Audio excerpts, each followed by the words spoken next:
So, like I said, put your name on this if you haven't already. We are going to fill out the front side of this together. And then any examples that you want to add, you can put on the back. And it is currently second hour. So as you are going through, if there's anything that I have to look up in my notebook, if there's anything that I have to get help with, if there is anything that I have to look back in an old assignment for or fix, I would put an example of that on the back of my note card. Hey, we are going to start in the upper left-hand corner with equation solving basics. So this entire first half of this unit, Unit 1A, all we're doing is opposite operations. Addition is always the opposite of subtraction. There's a two-way arrow there because that goes both ways.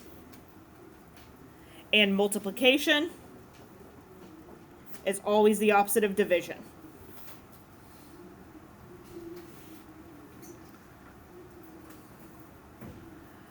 Okay, we have these problems that have fractions in them.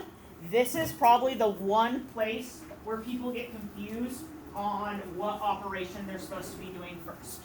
So if you've got a big fraction like that, where everything is getting divided, the first thing that we need to do on a problem that looks like this is multiply. So if you have a problem that looks like that, you are going to multiply first. If you have a problem that looks like this, where it's a little fraction and then you're just adding or subtracting one thing, the first thing that you are going to do is add or subtract.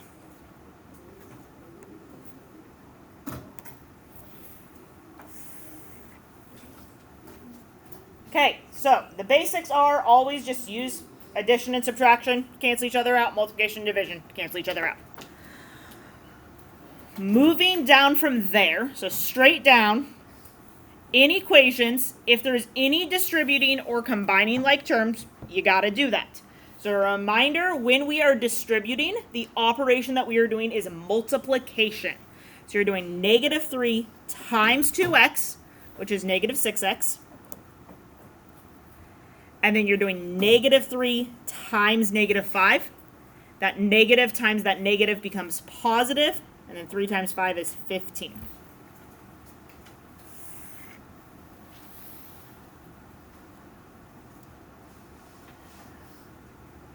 Okay. When you are combining like terms on the same side of an equation, so this right here is just an expression, but let's pretend this was all on one side of an equation. We do not do opposite operations. We do the operations that are happening here. So in this combining like terms example, we will combine together this 5x and this negative 3x. 5 plus negative 3 or 5 minus 3 is 2x.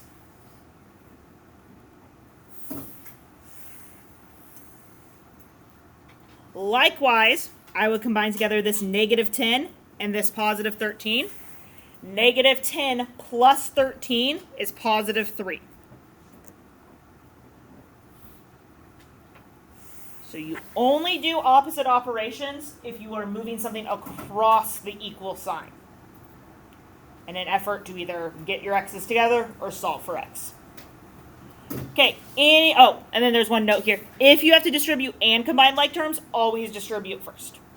Any questions right now? Okay, let's talk inequalities for a second then. So inequalities.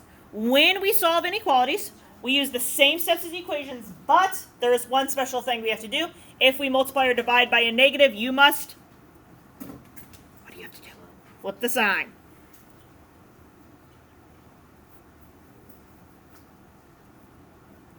Goes on those 3 tiny blinks there. Hey, we have 4 inequality symbols. Our less than points to the left, meaning the end of, if that was the end of an arrow, it's pointing to the left. Our less than or equal to points to the left with a line underneath it. Greater than points to the right.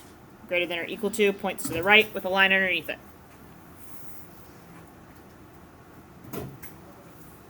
Okay, reminder, when you have to graph these. For less than and greater than, you are going to use an open circle. For less than or equal to and greater than or equal to, you color in that circle.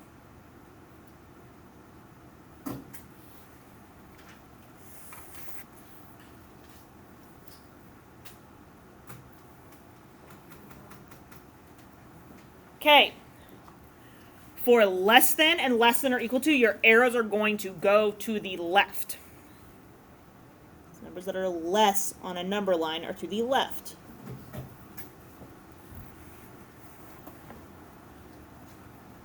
And then for greater than or equal to and greater than, your arrows are going to go to the right. Because numbers that are bigger go to the right on a number line.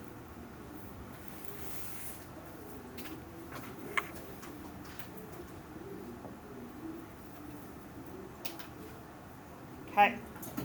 Any questions about that? This is all just stuff from your notes that we thought you might want on your test. All right. Last box then, this is when we get to 1.5 and 1.6, and we've got to deal with variables on both sides of our equation, and then what happens when they disappear. So if variables are on the same side, just combine them with the current sides. If the variables are on different sides, that's when you use opposite operations to move. Here is a step, or a list of steps, of how to solve an equation with variables on both sides. So always distribute and or combine like terms if any of that needs to happen. Then you are going to move your variables to one side of the equation or the other. And then you are going to use this flow chart to determine whether or not you have one solution, no solutions, or infinite solutions. So this top box of this flow chart here is if you are able to solve for x,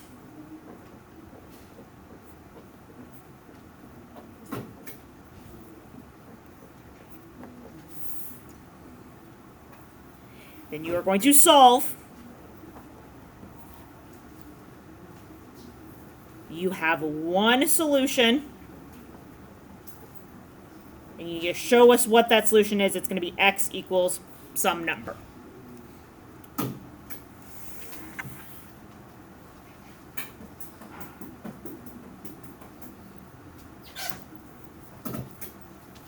Okay, if your variables all disappear,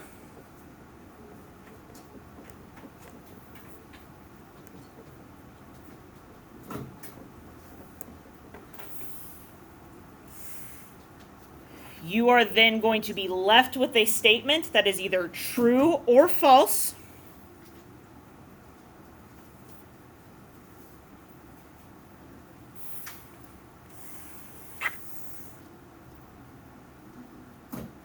If you are left with a true statement, you have infinite solutions. If you are left with a false statement, you have no solutions.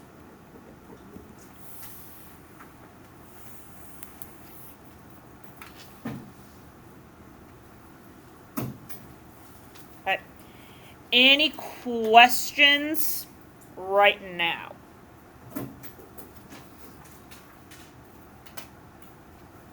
Okay. The back side of this note card is blank, except for the note that says you may add any additional examples or notes you would like to the back of this note card. So as you are doing your review, as you are looking through your graded work, if there is anything that you would like to add to the back of this note card, that is on you. You can add 100 examples, you can add 2 examples, you can add no examples. I don't care. But this is what you get to use on your test. You do not get to use your review. So I would keep this out, and while I'm working on my review, you don't get to use your review, you don't get to use your notebook. So while I'm working on my review, if there's something that I need from my notebook, add it to my note card. If there's something I need to ask a teacher for, add it to my note card.